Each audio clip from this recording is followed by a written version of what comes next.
My respected elders, brothers and sisters, Assalamu alaikum jami'an wa rahmatullahi wa barakatuh.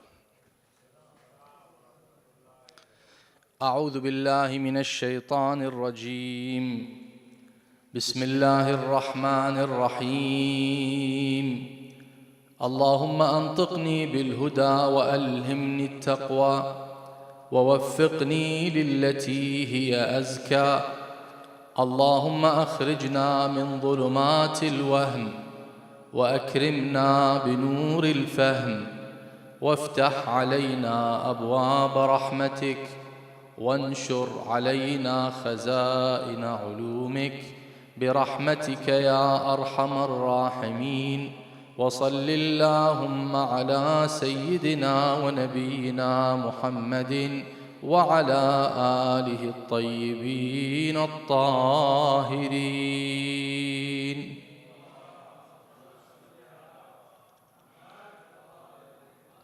قال الله الحكيم في كتابه الكريم أعوذ بالله من الشيطان الرجيم بسم الله الرحمن الرحيم وما كان المؤمنون لينفروا كافة فلولا نفر من كل فرقة منهم طائفة ليتفقهوا في الدين ولينذروا قومهم إذا رجعوا إليهم لعلهم يحذرون.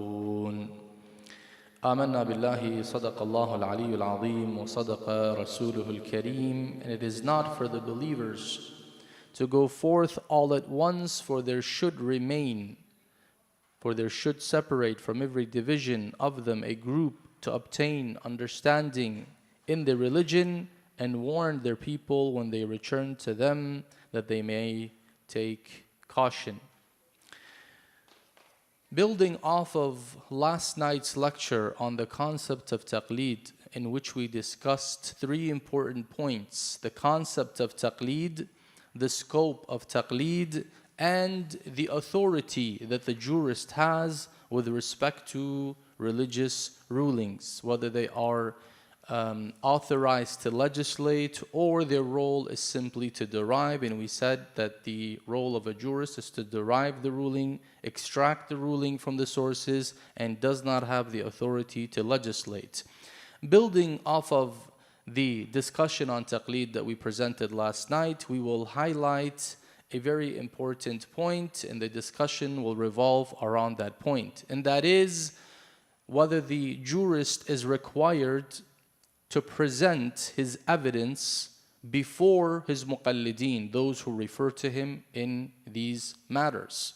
Because the question is, why is it that in the rest of the parts of religious knowledge, we inquire about adillah, evidence? When you tell me, for example, to believe in a specific aqidah, to believe in the concept of imamah, to believe in some of the fada'il of the Ma'soom alayhi salam, to believe in some essential parts of religion, usually I ask, what is the proof for that? And you present the proof, and I reflect on the proof so that I can gain contentment and so that I can gain certainty. But why is it when it comes to these practical matters, whether something is wajib, whether something is haram, whether something is valid, whether something's invalid, and so on and so forth, you tell me that you just take the final ruling that the jurist derives and you do not ask for the detailed evidence? So the question is, why is the jurist not required to present his evidence before those who refer to him? Now, before I get into the answer to this, let me make it clear that the jurists do provide the explanation and evidence for their rulings that they derive. However, these types of works are presented to those who are at the level of expertise, whether they are the mujtahideen or those who are on their way to ijtihad. But they don't present it to us as commoners or common people. They don't give us, for example, in the book of Islamic law, the reason behind or the evidence behind every ruling. So the question that we want to highlight again in give emphasis to this night is, why is it that they don't do so? When we say we want to know the evidence of the rulings that the mujtahid derives, what is the purpose for this question? The purpose for this question is to evaluate the legitimacy and authenticity of their method and their evidence. And the question that automatically comes up is it easy to evaluate? Do we have the tools and do we have the capability to assess and evaluate their evidence and their method of deduction? Because if we don't have the tools and we don't have the knowledge necessary for such evaluation, then this question would be of no use. It would be of no avail. There's no practical fruit to it. It's like saying, give me the this letter that you received in a language that I don't understand. I want to read it. Even though you explained it to me because you know the language well, I'm telling you, no, you need to give it to me. I need to read it. You say, well, here it is. You can read it. But because you don't know the language, there's no point in you reading something that you don't understand. This also raises another question. Who said that this process is this deep and rigorous and complicated? Well, it is easy to make such a claim, but now we want to prove in this lecture that the components and the aspects involved in the process of deducing laws is not that which is accessible and easy, rather requires a lot of years in studying. You hear on the minbar oftentimes they say, well, it takes 20, 30 years to be a mujtahid, and you say, well, this is probably an exaggeration. Well, when you learn the components that are involved in this process, then you start to kind of fathom and comprehend why this is a rigorous and complicated process, and it is not easily accessible to the mu'mineen and mu'minat who are not experts in this field. So what are these components involved in the process of ijtihad? I will discuss them inshallah after a loud salawat ala Muhammad wa ali Muhammad.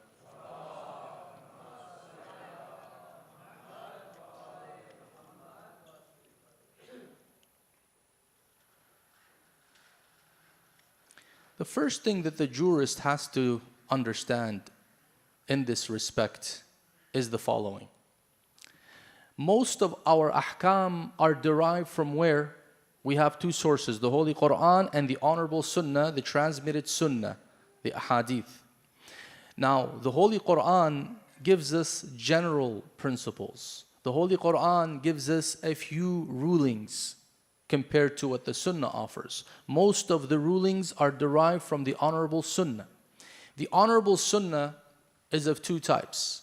There is an Honorable Sunnah that is actual and that we are certain is indeed the Sunnah of the Holy Prophet. Meaning, we have either witnessed Rasulullah or the Ahlul Bayt say, do or endorse, or we have enough contentment through the mutawatir ahadith that this is what they have said, done, or endorsed. But the reality is that majority of the rulings that we have are from the second type, which is the transmitted sunnah. Today what we have is the transmitted sunnah of the Holy Prophet and not the actual sunnah. The actual sunnah that we have are a few examples. But the transmitted sunnah is the majority of what we have. Transmitted means that there are intermediaries who have narrated, intermediaries who are not ma'soom, by the way, they're not infallible, and they have narrated the rulings. Competition here in the month of Ramadan, mashallah. Sallu ala Muhammad wa ali Muhammad. Everyone wants this minbar, what can we do? All right, ahsantum. So the sunnah, the transmitted sunnah, is the narrations that have transmitted through intermediaries the actions, endorsements, and sayings of the Ma'soom alayhi salam. And because it's transmitted, we cannot take it and say, okay, this is what Rasulullah said. There is a process that we have to follow in order not to violate a very, very basic and profound Quranic principle that says, أعوذ بالله من الشيطان الرجيم. ولا تقف ما ليس لك به علم. Do not follow or pursue that which you have no knowledge of. Another principle that says, Allah adhina lakum am ala Allahi taftarun. Did Allah give you permission, or you are attributing to Allah lies? Meaning you're saying something is wajib, something is haram, something is valid, something is makruh, something is mustahab. You're saying all this based on what? Based on paper and ink that you found? So the first thing that the jurist has to do is identify that the book at hand that has the ahadith actually belongs to the author who it is attributed to. So does Al-Shaykh Al-Kulayni, a very righteous, respected and trusted muhaddith and alim from the 4th Hijri century, truly have a book by the name of Al-Kafi? Well, that's the first question. Usually that we take for granted. We think that the jurist comes and says, okay, this is Al-Kafi, it's actually online, Shia Online Library, access, enter, there's Al-Kafi, there's Ahadith. Very simple. No. Is there a book with that name? Because sometimes there are books that are attributed to authors and the attribution is not confirmed. And if that is the book that he had, is it the same copy that we have today? It's another question. Third question, the books during the time of the 4th Hijri century were not written and were not typed by the author on a computer and printed and all the copies are the same. No, they were handwritten and they were copied by other people who wanted copies, and sometimes due to human error, the person who's writing the copy makes a mistake. So now we have different manuscripts, different copies, and sometimes they differ in certain words, and these words can change the meaning. So which one is the manuscript that the jurist is going to rely on? We're still starting here, we're still at the ABC. After confirming the manuscript, now the jurist has to go at another level, and that is to establish principles of authentication. Meaning, these men and women, but majority are men, the transmitters of hadith, are not ma'sumin. And not all of them are trustworthy. And not all of them are 12ers. So how do I authenticate them? How can I say that Allah said, Rasulullah said, the Imam said, based on someone who I don't know? You know, today someone comes to you, you meet them and you say, how can I help you? And they say, oh, I have a message from Ayatollah Sistani for you. He said you have to now pay your khums in this way or do this in this way. Would you really just take it for granted or take it as a confirmed edict and act upon it? Or you would investigate? How do I know? I don't even know this person. So now we have to authenticate the transmitters. They're not one or two, they're many. And sometimes a hadith has 3 to 5 intermediaries. And you have to study each of these intermediaries. But how do you study them? Based on what? You've never seen these people. There are books that were authored during that time that discuss the transmitters of hadith by saying that this transmitter is trusted.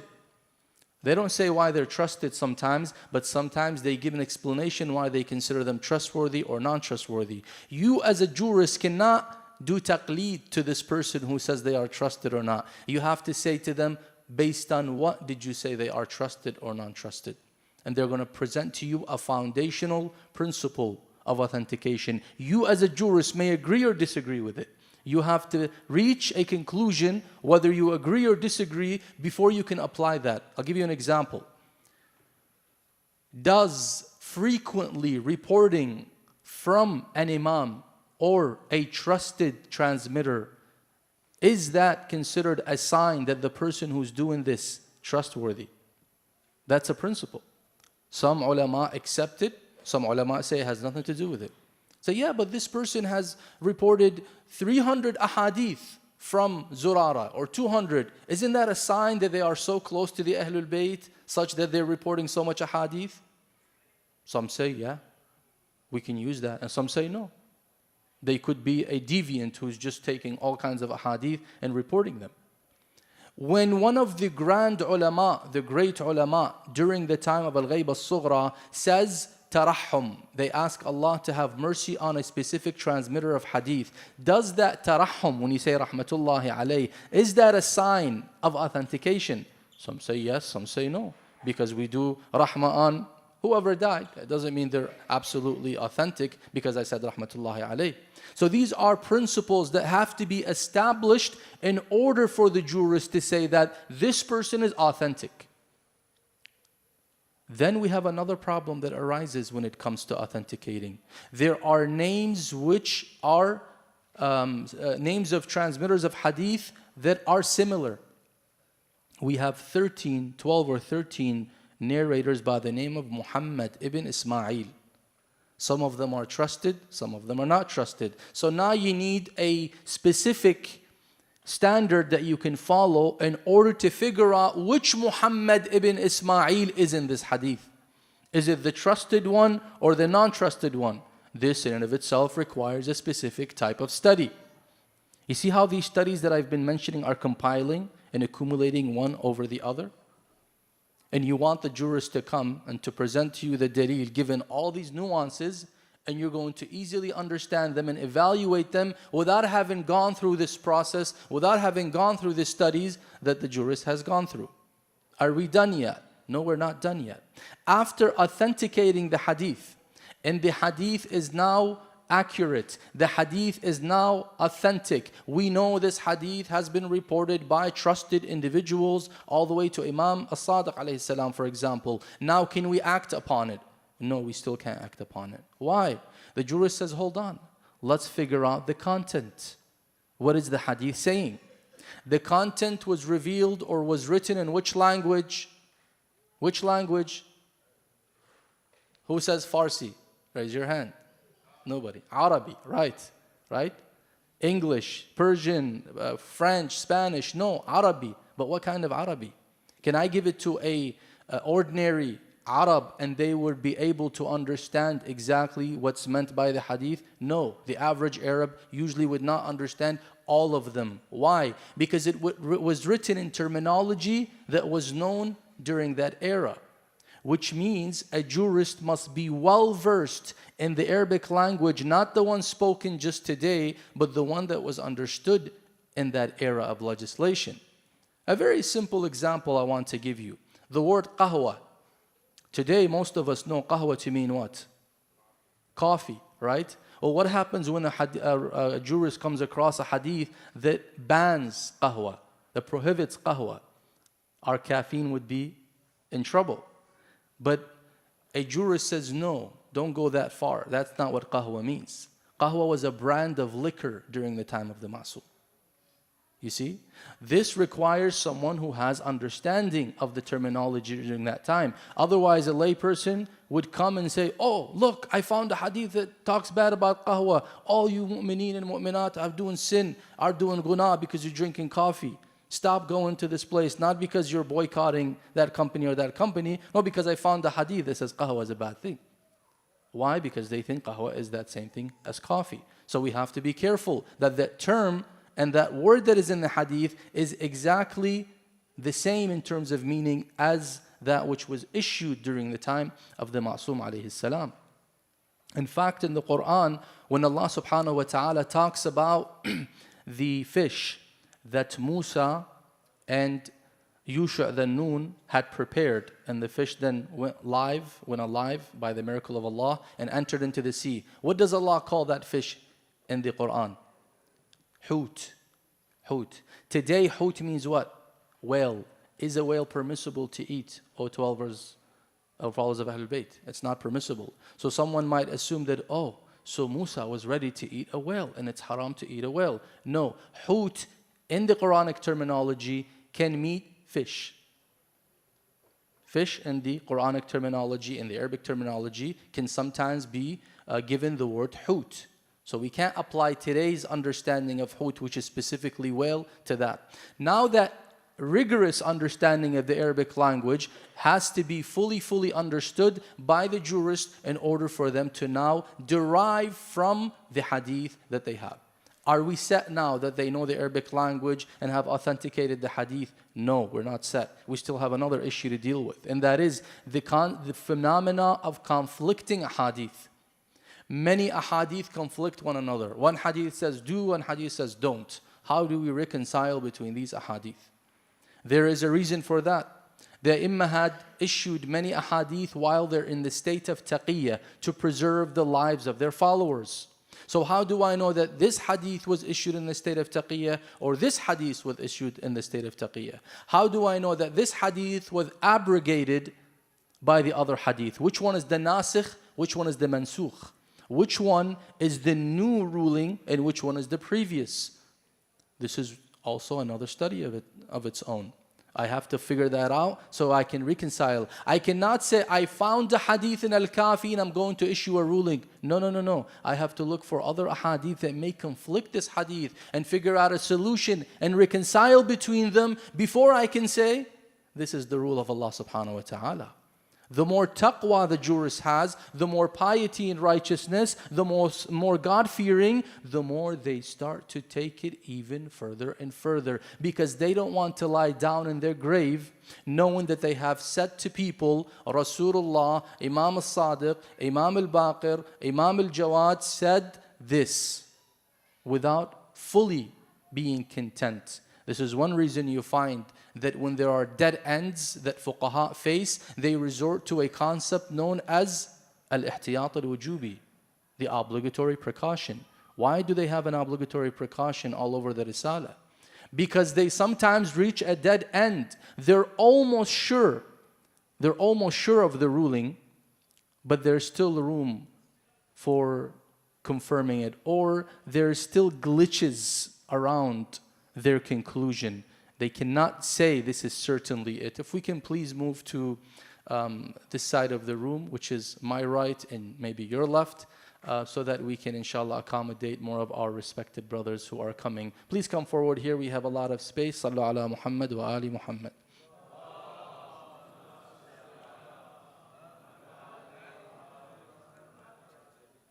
ثانيا غفر الله لكم.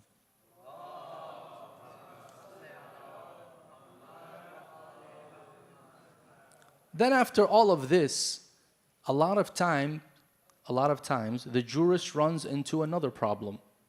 These are just problems. From the beginning of the lecture until the end, you're just hearing problem after problem after problem. Another problem that they run into, which is a very common problem, is when they reach a point that the evidence they found, the ahadith that they find, conflict equally, and there's no room to give preference for one over the other. One of their standards and methods in dealing with that is that they cancel both. Can't act either to this or to that. Why? One of the approaches. Because they are equally authentic but equally contradictory, and there's no way to reconcile. And I can't give preference to this or to this. So one of the approaches, and I'm talking here ABC, compared to what is being discussed in the seminary, one of the approaches is to cancel both. But how do I figure out my standpoint? I still have a question. The question still stands. How do I resolve this issue at hand? Add to that contemporary matters that were not even discussed in the ahadith. I've never seen a hadith in the corpus of our hadith that talks about marijuana, or that talks about smoking, or that talks about transplant of organ transplant, organ donation, and. So how does the jurist deal with all this? Can they just, do istikhara? No. Can they go with assumptions? No. Can they wait for a dream to come? No.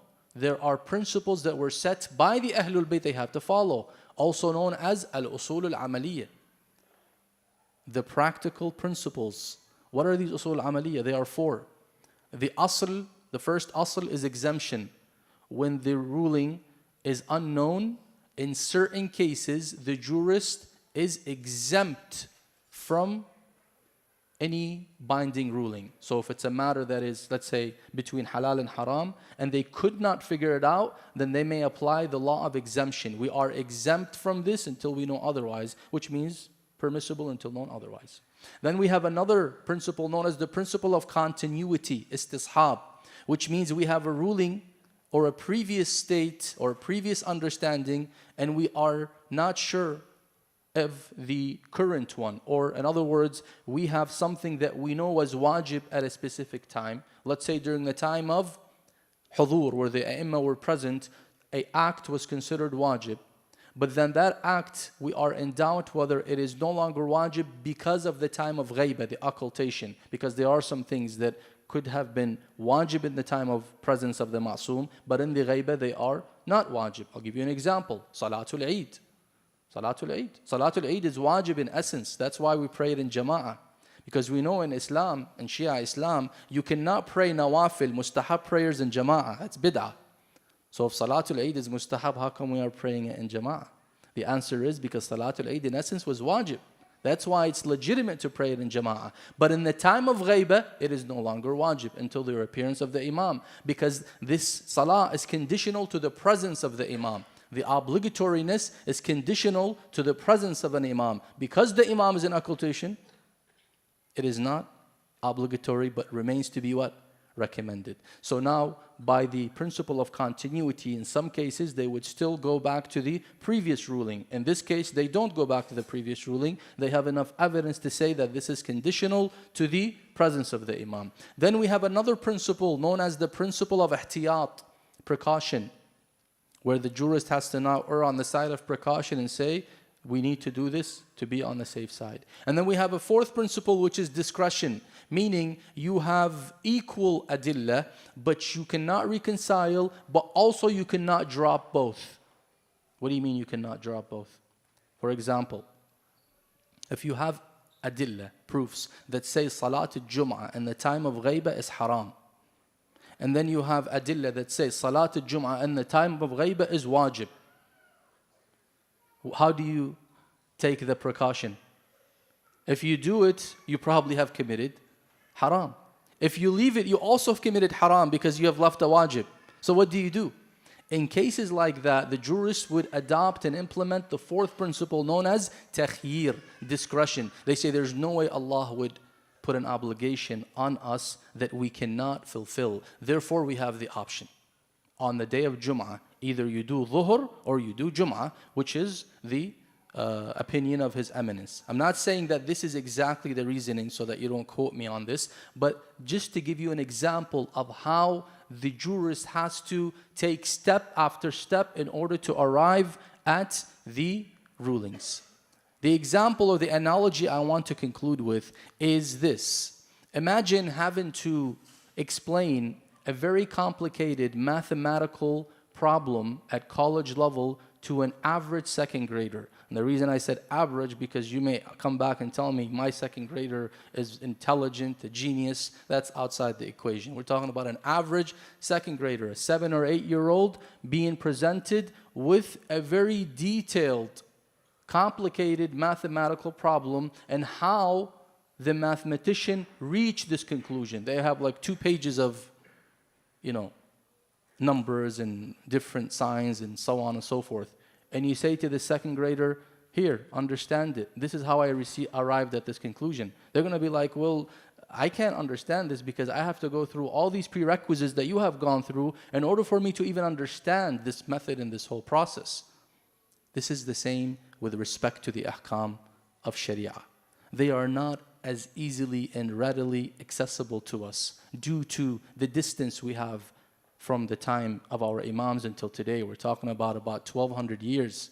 And therefore, we as mu'mineen and mu'minat appreciate, the more we study and understand these complications, we really start to appreciate our fuqaha and the great work that they do on our behalf. Had it not been for their sincere efforts, we would have been in trouble because we would not know who to resort to. We ask Allah to protect our ulama and fuqaha and to protect all mu'mineen and mu'minat and to grant us success to remain firm on the path of Ahlul Bayt alayhim as-salam by the honor of a loud salawat ala hubbi Muhammadin wa ali Muhammad.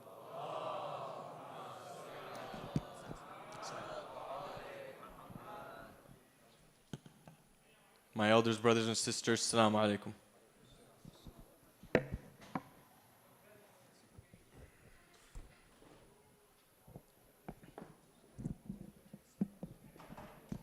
If you can all be seated, we have a couple minutes before Salah, inshallah.